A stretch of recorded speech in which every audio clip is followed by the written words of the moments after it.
Hello વિદ્યાર્થી મિત્રો, ચાલો તો આજે આપણે ધોરણ 7 માં લેસન નંબર 13 આભમાં ઝીણી ઝબૂકે વીજળી આ લોકગીત શીખવાના છે। તો શિક્ષક જે છે એ કહે છે કે લોકગીત એટલે શું? ત્યારે દિયાન કહે છે લોકોનું ગીત। હા, પણ એ સિવાય બીજું શું? નિષ્ઠા કહે કે લોકોએ બનાવેલું જે ગીત હોય એને શું કહેવાય? લોકગીત કહેવાય। લોકગીતની વ્યાખ્યા જે છે કે લોકગીત એટલે લોકો દ્વારા અને લોકો માટે બનાવવામાં આવેલું જે ગીત હોય એને લોકગીત કહેવામાં આવે છે। ચાલો તો આપણે એક આજે લોકગીત સાંભળીએ। એ લોકગીતના શબ્દ છે આભમાં ઝીણી ઝબૂકે વીજળી રે લોલ। ચાલો તો સૌપ્રથમ કવિતાનું ગાયન કરીએ। આભમાં ઝીણી ઝબૂકે વીજળી રે કે ઝીણા ઝરમર વરસે મેહ ગુલાબી કેમ કરી જાશો ચાકરી રે ગુલાબી કેમ કરી જાશો ચાકરી રે ભીજાય હાથીને ભીજાય ગોડલા રે કે ભીજાય હાથીનો બેસતલ સુબોજ આભમાં ઝીણી ઝબૂકે વીજળી રે કે ઝીણા ઝરમર વરસે મેહ ગુલાબી કેમ કરી જાશો ચાકરી રે ભીજાય મેડીને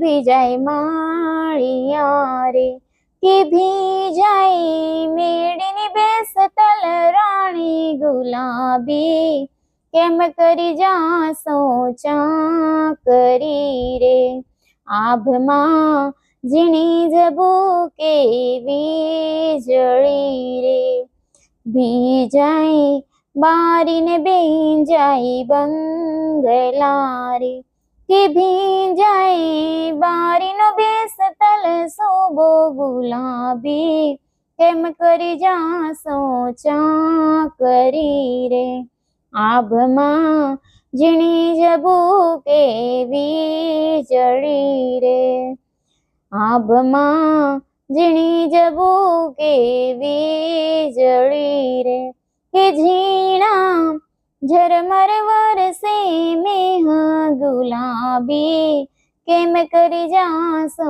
ચાકરી રે ભીંજાય ઘોડોને ભીંજાય ચાબખો રે ભીંજાય પાતળિયા સવાર રે ગુલાબી કેમ કરી જાશો ચાકરી રે આભમાં ઝીણી ઝબૂકે વીજળી રે તમને વાલી દરબારી ચાકરી રે કે અમને વાલો તમારો જીવ ગુલાબી નહીં જવા દઉં ચાકરી રે આભમાં ઝીણી ઝબૂકે વીજળી રે કે ઝીણા ઝરમર વરસે મેહ ગુલાબી કેમ કરી જાશો ચાકરી રે। તો આવી રીતના આ લોકગીતને ગાવાનું છે। ચાલો લોકગીતને સમજીએ કે આભમાં ઝીણી ઝબૂકે વીજળી રે કે ઝીણા ઝરમર વરસે મેહ। આભ એટલે જ કે આકાશમાં ઝીણી ઝીણી વીજળી ઝબકી રહી છે અને વરસાદ ઝીણો ઝીણો ઝરમર ઝરમર જે મેઘ એટલે જ કે વરસાદ વરસી રહ્યો છે અને ગુલાબી એ પત્નીએ પોતાના પતિ માટે એ શબ્દ વાપર્યો છે। કહે છે કે કેમ કરી જાશો ચાકરી રે। ચાકરી એટલે નોકરી ઉપર રાજાના દરબારમાં એનો પતિ જે છે એ નોકરી કરતો હોય છે અને કહે છે કે આકાશમાં વીજળી ઝબૂકી રહી છે, વરસાદ વરસી રહ્યો છે, તમે કેમ કરી જાશો ચાકરી નોકરી ઉપર તમે કેમ કરી જાશો। ભીજાય હાથીને ભીજાય ઘોડલા રે કે ભીજાય હાથીનો બેસતલ સુબો। જ્યારે તેની પત્ની એને જવા માટે ના કહે છે નોકરી ઉપર ચાકરી ઉપર ત્યારે એ કહે છે કે ભીજાઈ હાથી પણ ભીજાઈ રહ્યો છે, ઘોડા પણ ભીજાઈ રહ્યા છે, અને હાથીના ઉપર બેસતો સૂબો એટલે જ કે રાજો, હાથીના ઉપર બેસનાર જે રાજો છે એ પણ ભીજાઈ રહ્યો છે.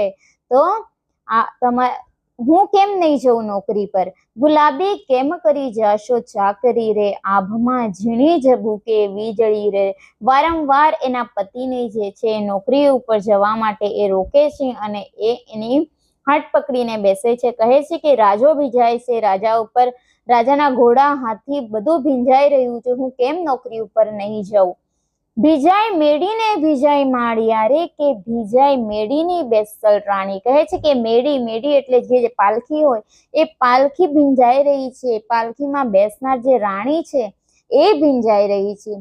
ત્યારે વારંગળી એ જવા માટે નોકરી ઉપર તૈયાર થાય છે, પરંતુ એની પત્ની જે છે એને રોકવા માટે ખૂબ જ પ્રયત્ન કરે છે. ગુલાબી કેમ કરી જાશો રે ચાકરી, આભમાં ઝીણી ઝબૂકે વીજળી રેલો. કહે છે કે આભમાં ઝીણી ઝીણી ઝરમર વરસી રહી છે મેઘ, અને વીજળી જે છે એ ચમકારા કરી રહી છે, તમે નહીં જાશો. ભીજાય બારીને ભીજાય બંગલા રે, કે ભીજાય બારીનો બેસતો સૂબો. કહે છે કે બારી, બારણા છે, બંગલા છે એ બધું જ ભીંજાઈ રહ્યું છે. બારીની બેસલ જે સૂબો જે છે, રાજો જે છે એ પોતે જે છે એ ભીંજાઈ રહ્યો છે, તો હું કેમ નહીં જાઉં? એમ કરીને એ જવા માટે તૈયાર થાય છે. ભીજાય લીલી ઘોડીને પીળો ચાબખો રે, કે ભીજાય પાતળિયા અસવાર. કહે છે કે જે ઘોડી છે એ પણ ભીંજાઈ રહી છે, ચાબખો એટલે કે ચાબુક, ચાબુક ભીંજાઈ રહી છે. રાજાના દરબારમાં નોકરી કરતો હોય એ માણસ અને રાજાના ત્યાં બધું ભીંજાઈ રહ્યું છે, એટલા માટે નોકરી કરવા માટે જવા તૈયાર છે, પરંતુ એની પત્ની જે છે એને જવા માટે રોકે છે. ભીજાય પાતળિયા અસવાર એટલે કે જે સવાર કરી રહ્યા છે ઘોડા ઉપર એ બધા જ ભીજાઈ રહ્યા છે. ગુલાબી કેમ કરી જાશો ચાકરી રે, આભમાં ઝીણી ઝબૂકે વીજળી. તમને વાલી દરબારી ચાકરી. કહે છે કે તમને, એના પતિને ખીજાઈને કહે છે કે તમને ફક્ત એ દરબારી રાજાના ત્યાંની નોકરી જ તમને વાલી છે, પરંતુ કે અમને વાલો તમારો જીવ. કહે છે કે પરંતુ અમને તમારો જીવ જે છે ખૂબ જ વાલો છે, તમને કશું અમે થવા નહીં દઈએ, ઘરના બહાર અમે નીકળવા નહીં દઈએ, કારણ કે વીજળી આકાશમાંથી ઝબૂકી રહી છે અને તમને જે છે એ રાજાની નોકરી જ દેખાઈ રહી છે, રાજાના ત્યાં નોકરી કરવું તમને ખૂબ જ ગમી રહ્યું છે.